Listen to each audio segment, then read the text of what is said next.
शुक्राचार्य किनके गुरु थे? दैत्यों के। ठीक है, वो मिडिल ईस्ट में चले गए थे। डीमंस आप जितने भी उठा के देख लो, सारे जो भी आपको जो गार्जियन स्पिरिट्स इनको हम कह रहे हैं, वो आपको कहाँ के मिलेंगे? Middle east. हाँ, कनेक्शन तो है। क्या आपने कभी सोचा है कि जो धर्म आज अरब की रेत से जुड़ा है, उसकी नींव दरअसल भारत के एक ऐसे रहस्य से जुड़ी हो सकती है जिसे सदियों से छुपाया गया?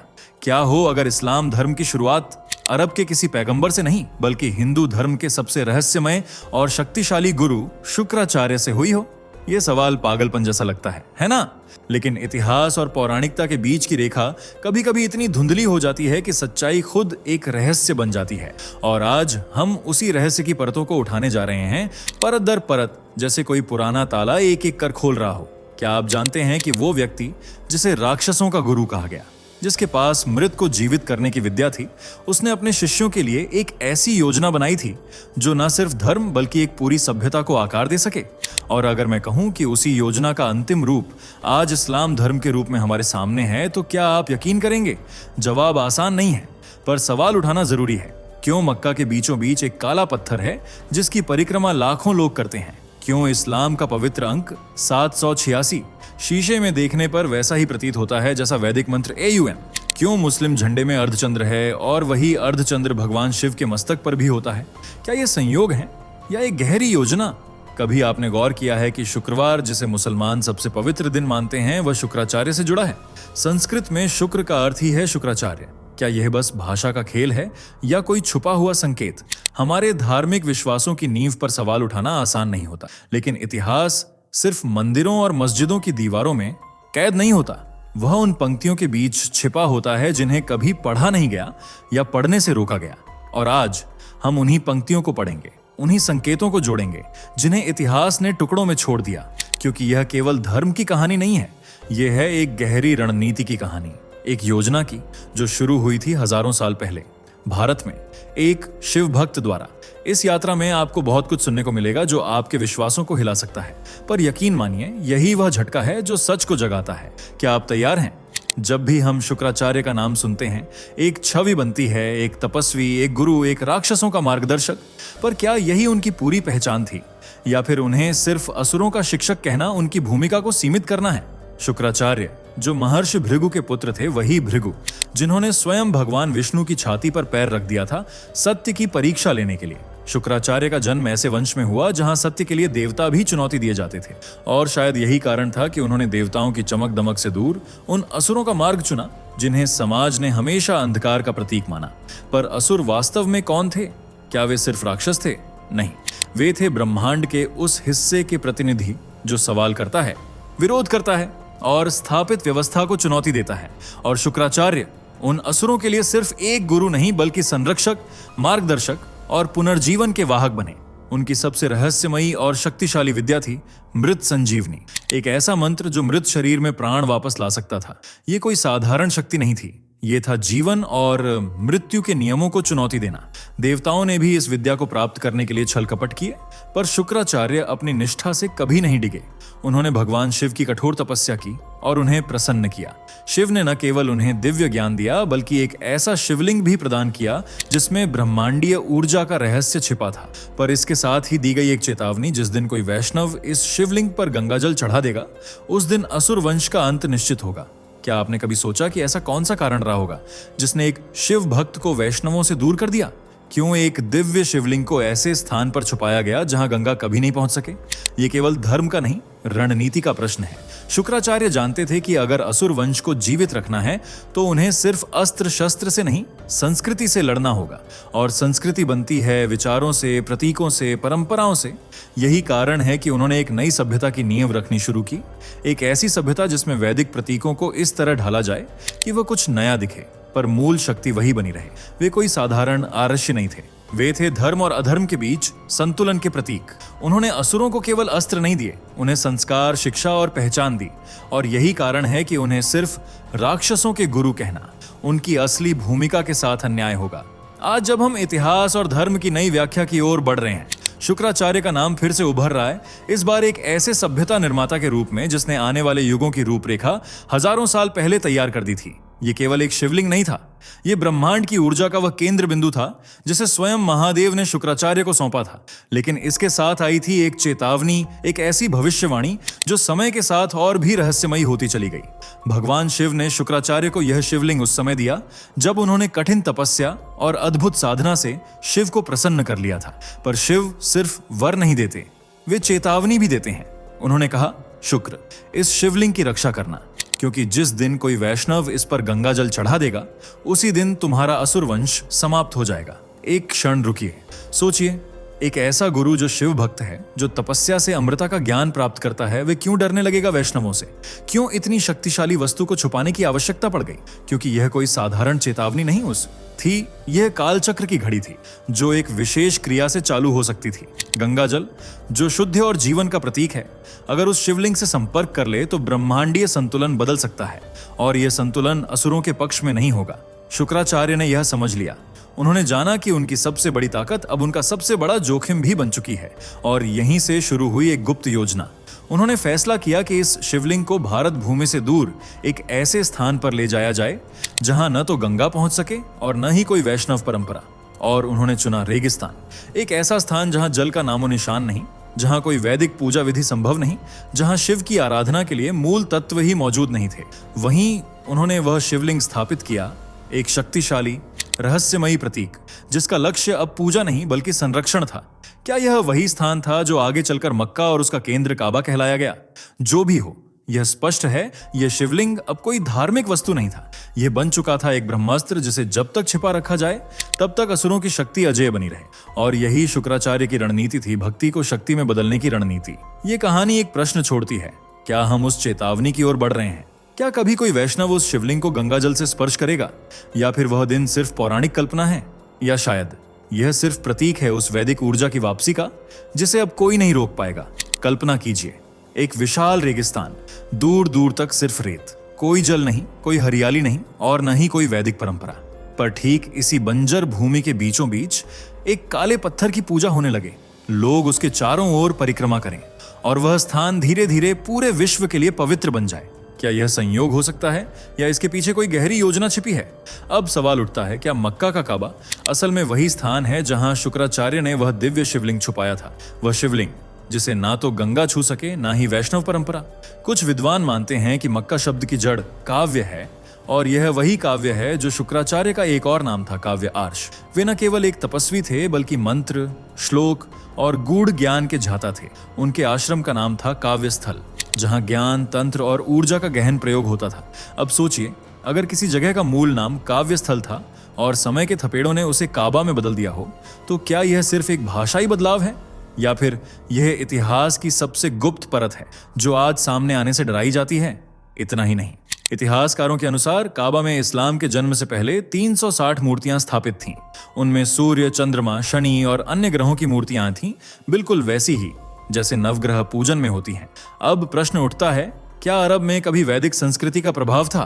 क्या शुक्राचार्य ने केवल शिवलिंग ही नहीं बल्कि एक पूरी वैदिक पूजा प्रणाली को उस भूमि पर रोप दिया था छुपे रूप में? अगर काबा में पहले सूर्य और चंद्रमा की मूर्तियां थीं, तो क्यों इन्हें हटा दिया गया? क्यों 360 देवताओं की प्रतिमाओं को अचानक मिटा दिया गया और कहा गया कि अब वहां केवल एक ईश्वर की पूजा होगी? क्या यह परिवर्तन केवल धार्मिक था या फिर यह था एक रणनीति उस ऊर्जा को बनाए रखने की, पर पहचान बदल देने की?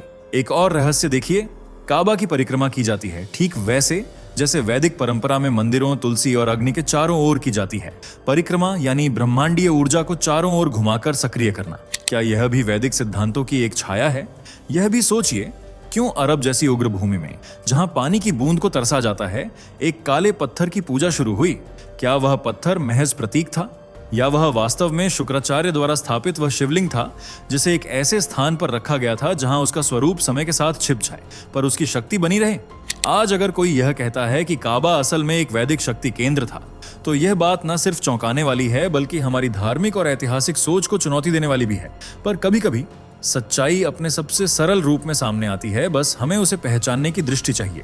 और इस दृष्टि को जागृत करने के लिए हमें उन प्रतीकों, उन स्थानों और उन नामों को फिर से देखना होगा जिनकी व्याख्या सदियों तक किसी और लिपि में की गई। जब हम किसी धर्म को समझते हैं तो सबसे पहले उसकी परंपराएं, उसके प्रतीक, वेशभूषा, पूजन विधि और दैनिक आचरण हमारे सामने आते हैं। और जब हम इन परंपराओं को गहराई से देखते हैं तो कुछ समानताएं इतनी सटीक लगती हैं कि हमें यह सोचने पर मजबूर कर देती हैं, क्या ये केवल संयोग हैं या किसी पुरानी परंपरा का छाया रूप। आइए सबसे पहले बात करते हैं टोपी यानी सिर ढकना। इस्लाम में इबादत के समय सिर ढकना अनिवार्य माना जाता है। यह विनम्रता और ईश्वर के सामने समर्पण का प्रतीक माना गया है। लेकिन क्या आपने कभी गौर किया कि वैदिक परंपरा में भी यही अभ्यास मौजूद है? प्राचीन गुरुकुलों के ब्राह्मण, अर्षे और आचार्य सिर पर जटा या पगड़ी बांधते थे। ध्यान या मंत्रोच्चार करते समय सिर ढकना एक आवश्यक मुद्रा मानी जाती थी। ये मानसिक ऊर्जा को नियंत्रित करने और ब्रह्मरंध्र को सक्रिय रखने की परंपरा थी। तो क्या मुस्लिम टोपी केवल धार्मिक प्रतीक है या वह यौगिक ऊर्जा की उसी प्रणाली का भाग है जिसे शुक्राचार्य जैसे तांत्रिक आचार्यों ने विकसित किया था? अब आते हैं परिक्रमा पर। मक्का के काबा की 7 बार परिक्रमा की जाती है। यह हज का अनिवार्य अंग है। लेकिन 7 बार परिक्रमा की परंपरा तो सनातन धर्म में भी अत्यंत प्राचीन है। मंदिरों, यज्ञ कुंडों, पीपल, तुलसी और यहाँ तक कि अग्नि के चारों ओर 7 परिक्रमाएं करना वैदिक काल से चलन में है। यह ब्रह्मांडीय ऊर्जा को जागृत करने की प्रक्रिया मानी जाती थी। तो सवाल यह है, क्या यह समानता केवल बाहरी है या फिर कोई अदृश्य सूत्र दोनों को जोड़ता है? अब बात करते हैं पर्दा यानी हिजाब की। इस्लाम में महिलाएं सिर और चेहरा ढकती हैं। इसे शर्म और सम्मान का प्रतीक कहा जाता है। लेकिन क्या यह परंपरा किसी गहरे ऐतिहासिक घाव से उपजी है? रामायण की एक कथा में शूर्पणखा, रावण की बहन, जब लक्ष्मण द्वारा अपमानित होकर अपनी नाक कटवा बैठी तो वह समाज से दूर हो गई। कुछ मान्यताओं के अनुसार वह शुक्राचार्य के आश्रम में शरण लेने चली गई और वहां उसने वर्षों तक अपना चेहरा ढक कर जीवन बिताया, शर्म से नहीं बल्कि समाज के दृष्टिकोण से बचने के लिए। अब सोचिए, क्या वह व्यक्तिगत पीड़ा आगे चलकर एक सामाजिक परंपरा बन गई? क्या वही प्रतीकात्मक पर्दा अरब संस्कृति में हिजाब के रूप में स्थापित हो गया? अब आते हैं कुर्बानी पर। इस्लाम में यह परंपरा जानवर की बलि देकर अल्लाह को समर्पित करने की है। लेकिन जब हम वैदिक यज्ञों को देखते हैं तो वहां भी बलिदान की परंपरा थी, कभी प्रतीकात्मक, कभी वास्तविक। लेकिन अंतर सिर्फ बाहर का था। वैदिक यज्ञों में बलिदान का अर्थ था अहंकार का विसर्जन, आत्मा का समर्पण, नॉट नेसेसरली फिजिकल स्लॉटर। लेकिन रेगिस्तान की भूमि पर जहां खेती संभव नहीं थी, पशु बलिदान ही जीवन रक्षा का तरीका बन गया। क्या यह संभव है कि शुक्राचार्य ने बलिदान की उसी अवधारणा को भौतिक रूप में ढाल दिया जिससे वह नई सभ्यता अपनी भक्ति में कुर्बानी को शामिल कर सके? इन सभी समानताओं को देखकर सवाल उठता है, क्या इस्लाम की कुछ परंपराएं दरअसल शुक्राचार्य द्वारा अरब भूमि पर बोए गए वैदिक बीजों की नई शाखाएं हैं? परंपराएं बदलती हैं, नाम बदलते हैं, लेकिन प्रतीक वही रहते हैं। और जब आप इन प्रतीकों की तह में उतरते हैं, टोपी, परिक्रमा, पर्दा, कुर्बानी, तो लगता है जैसे किसी ने इन सबको पुनः आकार दिया, नई पहचान दी, पर मूल ऊर्जा को जैसा का तैसा रहने दिया। यही है वह रणनीति जो केवल धर्म नहीं, एक संस्कृति का पुनर्निर्माण करती है। और अगर शुक्राचार्य सचमुच इस योजना के रचयिता थे तो वह सिर्फ एक गुरु नहीं बल्कि एक सांस्कृतिक इंजीनियर थे। संख्या 786, एक ऐसा अंक जिसे मुस्लिम समाज पवित्र मानता है। कहते हैं कि यह बिस्मिल्लाह इर रहमान इर रहीम का सांख्यिकीय रूप है। पर अगर मैं आपसे कहूं कि 786 का असली रहस्य संस्कृत के एक गूढ़ बीज मंत्र में छिपा है, तो क्या आप यकीन करेंगे? अब जरा कल्पना कीजिए, अगर हम ओएम को एक शीशे के सामने रख दें तो उसका प्रतिबिंब कैसा दिखेगा? आपको जानकर हैरानी होगी कि ओएम का दर्पण प्रतिबिंब देखने पर उसका आकार बिल्कुल 766 जैसा प्रतीत होता है। क्या यह केवल एक संयोग है या फिर एक गहरा जानबूझकर छुपाया गया संकेत? ओएम, वह बीज मंत्र जिसे ब्रह्मांड की प्रथम ध्वनि कहा जाता है, यह न केवल सनातन धर्म का केंद्र है बल्कि यह संपूर्ण सृष्टि की उत्पत्ति और समापन का प्रतीक भी है। इसे उच्चारित करना केवल एक आध्यात्मिक क्रिया नहीं बल्कि ब्रह्मांडीय ऊर्जा से जुड़ने का माध्यम माना गया है। और अब वही ऊर्जा, वही प्रतीक क्या किसी और धर्म के भीतर एक नई पहचान लेकर छुप गया है? जब मुसलमान 766 को जेब में रखते हैं, दुपट्टों में बुनते हैं या घरों में टांगते हैं, तो क्या वे अनजाने में उसी ओएम की छाया को नहीं थाम रहे जिसे हजारों सालों से वेदों में पूजा जाता रहा? अब आइए दूसरे प्रतीक पर, अर्धचंद्र। इस्लामिक झंडे पर सजे अर्धचंद्र को देखकर एक सवाल बार बार मन में आता है, क्यों अर्धचंद्र? क्यों यह प्रतीक एक धर्म की पहचान बन गया? उत्तर सनातन धर्म की छवि में छिपा है। भगवान शिव, उनके मस्तक पर सुशोभित अर्धचंद्र सिर्फ सौंदर्य का प्रतीक नहीं बल्कि चंद्रमा की गति, समय का चक्र, और मन के नियंत्रण का गूढ़ संकेत है। जब शिव ध्यान में लीन होते हैं तब उनका अर्धचंद्र बता रहा होता है कि समय उनके अधीन है, not the other way around. और आज वही अर्धचंद्र इस्लाम के ध्वज में एक नई व्याख्या के साथ सामने आता है। क्या यह सिर्फ प्रतीकात्मक समानता है या क्या किसी ने इन वैदिक चिन्हों को रिडिजाइन कर एक नई परंपरा में गूंथ दिया? प्रतीकों की सबसे बड़ी ताकत होती है उनकी ऊर्जा।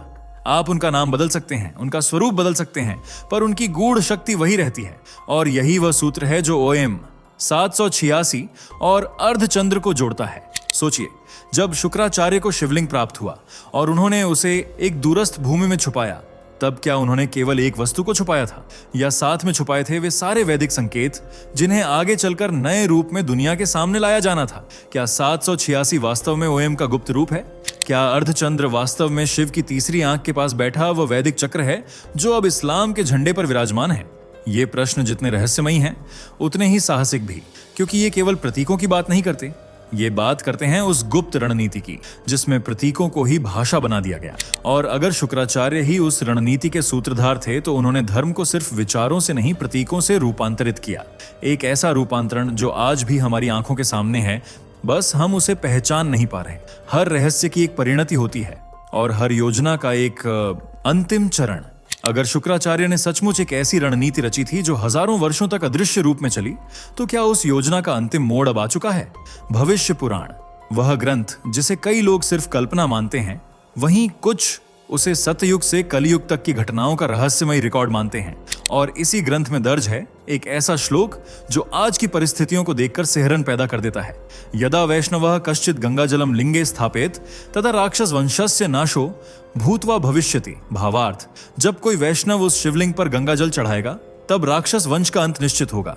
अब सोचिए, वह शिवलिंग जो रेगिस्तान की गोद में छुपाया गया, जिसे आज शायद हम काबा के रूप में जानते हैं, क्या वो दिन अब करीब है जब वह गंगा जल से स्पर्शित होगा? क्या आप जानते हैं कि हाल के वर्षों में कुछ सनातन धर्म से जुड़े यात्रियों ने मक्का के चारों ओर घूमने की बातें की हैं? सोशल मीडिया पर ऐसे वीडियो तक प्रसारित हुए जहां भारत से गंगा जल ले जाने की बात की गई। भले ही यह वास्तविकता में न हो पाया हो, पर यह चिंतन की चेतावनी जरूर बन चुका है। क्या यह वही क्षण है जिसकी भविष्यवाणी हजारों साल पहले की गई थी? आज जब इंटरनेट की ताकत से हर सत्य धीरे धीरे उजागर हो रहा है, जब सीमाएं टूट रही हैं, जब धार्मिक प्रतीकों की तुलना शुरू हो चुकी है, तो क्या यह महज संयोग है कि भविष्य पुराण की यह चेतावनी आज के समय से मेल खाने लगी है? एक और श्लोक देखें, कलौ देवध्वजस्थाने नान्यायश्च प्रतिमा दृश्येत शिवलिंगम द्रष्टुमेच्छन्ति तेन संध्य भविष्यति। भावार्थ, कलयुग में देवध्वज, ध्वजों वाले प्रतीकों के स्थानों पर लोग ऐसी प्रतिमाएं देखेंगे जो मूलतः शिवलिंग होंगी और यही से मिलन की शुरुआत होगी। अब आप इस्लामी झंडे पर अर्धचंद्र देखें, काबा में स्थित काले पत्थर को देखें और सोचें, क्या इन प्रतीकों की छाया वास्तव में वैदिक प्रतीकों का ही प्रतिबिंब है? क्या OM का 766 बन जाना, अर्धचंद्र का शिव की ललाट से हटकर झंडे पर आ जाना, यह सब संधि की शुरुआत है? वह मिलन जिसे खुद शुक्राचार्य नहीं चाहते थे, क्योंकि वह उनके वंश के अंत का कारण बन सकता था। यह सब केवल कल्पना लग सकता है, पर याद रखिए, इतिहास सिर्फ राजा महाराजाओं की विजय गाथा नहीं होता, वह प्रतीकों, परंपराओं और चेतावनियों का भी दस्तावेज होता है। और जब भविष्य पुराण जैसी भविष्यवाणियां आज की दुनिया से मेल खाने लगें, तो यह केवल पौराणिक रहस्य नहीं, एक चेतावनी बन जाती है। तो सवाल अब यह नहीं है कि क्या शिवलिंग पर गंगाजल चढ़ेगा, सवाल यह है कि क्या वह प्रक्रिया शुरू हो चुकी है? क्या हम उस मोड़ पर हैं जहां धर्म, विज्ञान और इतिहास तीनों आपस में उलझने लगे हैं? क्या हम उस संघर्ष बिंदु पर खड़े हैं जहां शुक्राचार्य की रणनीति और शिव की चेतावनी आमने सामने है? यह फैसला अब किसी श्लोक में नहीं, आपके विवेक में छिपा है। क्योंकि अगर आप इन प्रतीकों को जोड़ पाए हैं, अगर आप इस ज्ञान को पहचान सके हैं, तो शायद आप ही वह चेतना है जो इस भविष्यवाणी को समझने के लिए चुनी गई है। तो दोस्तों, अब फैसला आपका है, क्या ये सब बस संयोग हैं या वाकई कोई गहरी योजना थी जिसे अब तक आपसे छुपाया गया? अगर इस वीडियो ने आपकी सोच को हिलाया है, आपको नए सवालों के बीज दिए हैं, तो इसे शेयर जरूर कीजिए। कमेंट में बताइए, क्या आप मानते हैं कि शुक्राचार्य की योजना आज भी जीवित है? और हाँ, आप ये वीडियो कौन से शहर या गांव से देख रहे हैं, हमें जरूर बताइए, क्योंकि यह रहस्य अब भारत के कोने कोने में हलचल मचा रहा है। जय सनातन, जय भारत। दोस्तों, आपके स्क्रीन पर 2 और वीडियो दिख रही हैं, जिसे देखने के लिए आप स्क्रीन पर क्लिक करें। दोनों देखिएगा, बहुत अच्छी वीडियो बनी है।